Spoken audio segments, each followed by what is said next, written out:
So what I want to actually focus on is the importance of making available your accounts of what you're doing through the web,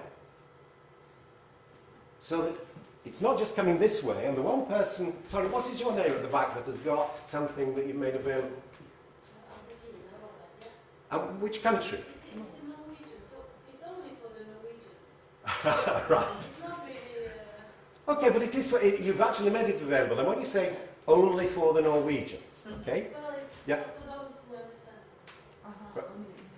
Now again, I think that is very important because globally, I've actually, if you like, developed an international reputation so that wherever I go, and I was giving keynotes in San Diego in the United States earlier this year, also in South Africa, I've been asked to go to Beijing. I've done keynotes in Beijing and also Japan.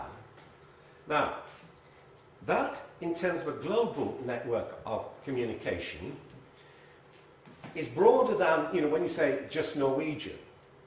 But this is the very first time that I've really felt that in a European context, we might be able to do something together to create a network of educators that can actually influence globally the values that can actually bind a community.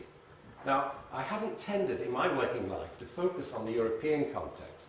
And to be honest, part of it is my weakness in language. You know, I did have good interpreters in China and Japan.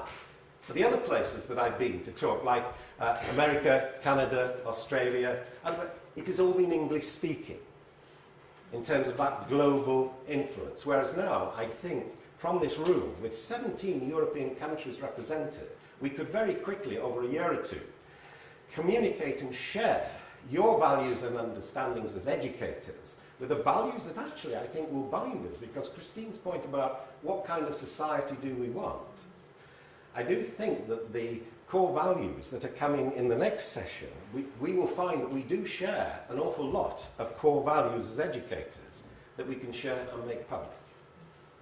Now, I'm also going to focus on this idea of multimedia accounts, because one of the things that I was very embarrassed about when I started to do it was signing my emails Love Jack. Okay? Now, the Vice-Chancellor at my university found this quite difficult when she was getting emails from Love Jack. Yeah? But the reason I did it was that a chief technician in the Department of Education called Martin Dobson, he died when he was only 52, and he died of cancer after quite a long illness. And I went to see him regularly. And on the Friday, before he died on the Sunday, I don't know if you've been with people, close ones, friends, lovers, but partners, that he said to me with real energy and fire in his eyes, you know, when you get that sense of vitality and life-affirming energy, even though on the Sunday he knew he was really close to death.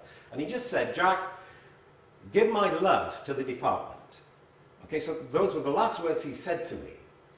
And it resonated so strongly with me in terms of his humour and the loving humanity that he'd distinguished his work for 20-odd years in the Department of Education, that I then overcame my embarrassment. And I still feel a little twinge when you'll see if I get emails from me. It will be Love Jack with a little signature to explain why. But I'm really convinced that we need to face the embarrassment of putting our loving, what we actually love to do, at the heart of our educational research. And I have the courage to do that now because of Martin. You know, that passion of Martin is to say, okay, Jack, you know, please give my love to the department. And I hope you feel, even as I'm speaking, that what you do with me by being present with you and seeing the energy yesterday, you evoke my energy. So I hope you're feeling an expression of, if you like, a loving energy. I am loving what I'm doing at this moment. And I'm hoping you feel this kind of energy, which was coming into, I think, the making of the guitars. I think you could feel the passion that those people had for creating a beautiful instrument and then being able to play it. So that loving energy, which is missing from almost any educational research around the globe, and it's certainly not in the academic journals that you will be reading in educational research, it is omitted. And what I want to convince you of is the need for multimedia accounts visual accounts. Like Trygve is very good, and that was a beautiful documentary. And I've been encouraging Trygve to say, well, look, if you will actually express your talents to actually show what educators do with their students, just as you've shown the creation of a beautiful guitar and the lovely music, now, can you actually use your talent to generate living accounts of educators with their students to show the qualities that we all express in our classrooms? Okay, so that is what I'm hoping to convince you of, and I'll show you just one or two video clips and a process I call empathetic validity and empathetic resonance to show you how I think you could use videos of yourselves to communicate the energy and the meaning of the values that you use to make sense of your own lives in education. Now, what I want to do is, I actually want to pause because I've said what I want out of this session. I'm very clear what I want to see in a year or two are your accounts as educators flowing through the web in a way that communicates your passionately held values and your influences with your students. Okay, so that's what I really hope, that I captivate some of your imaginations to actually do that and actually live some of those values through the research. Now, what I want to do is just pause because I'm wondering whether you've come with any either expectations or interests or things that you feel, yeah, no, I'd like to get this out of this session. I want to understand this. And sometimes with an audience, it's really helpful to get a sense of if you've come with something rather than just me transmitting the knowledge that I feel I have. It's much better to get an engaged response from you and with you in things that really interest you. So I'm going to pause and just ask if there is anything that you've come with which actually is motivating you, which you feel, yes, I hope we cover this in the next hour. So is there anything of that kind that you'd just like to share? Can I start? Okay. Because I was so amazed to look at all the applications for this workshop.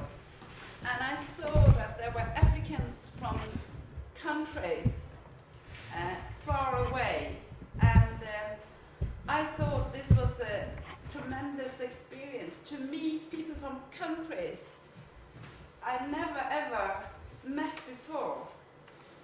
So I think this intercultural expectation and also the authentic meeting with the people opened your eyes for new perspectives, that there are other ways of living which is as valuable as the way you are living. So I think this is a tremendous experience that will enrich your life and mean a lot for you in the future. Okay. I'd like to get any other just responses, because I'll respond to Carrie and show how we might join a global community through the web if we want to sustain a connection using this medium. Any other issues, interests that you have?